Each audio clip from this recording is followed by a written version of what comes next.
Anjing guys, jago Saida. Saida is coming.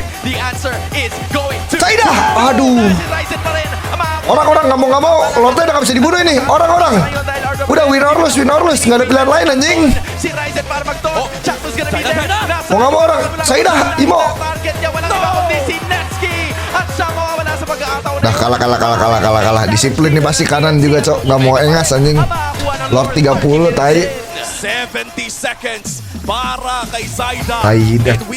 Gak salah sih guys Saida kayak gitu, karena ini Lordnya udah gak bisa di-defend anjing. We hit 31 minutes. Si Chuck Noah na ata ang susunod nila. At nahanap nila si Netsuko sa likod. Wait lang! Sasapakin! Medyo time niya sana kaso siya yung sinapa. Lordnya udah gak bisa di-defend cok. Chuck Noah na mawawala sa pagkakataon na to. May immortality pa naman kaya makapag-buy time pa yung iba sa mga members ngayon ng TNC. Pero dalawa na namin nakadepensa doon sa kanilang base. 5 pa ang buhay sa barangay. Will they be able to hold it? Anjing, bisa kah? Seconds pa bago lumabas ang lumahampas na yung Tebal banget Lord. Wave-nya juga tebal ini. Kontra sa barangay dahil sila'y kumakatok para sa kanilang unang panalo this season 7. WM na naman yung nasira ito. Gak bisa.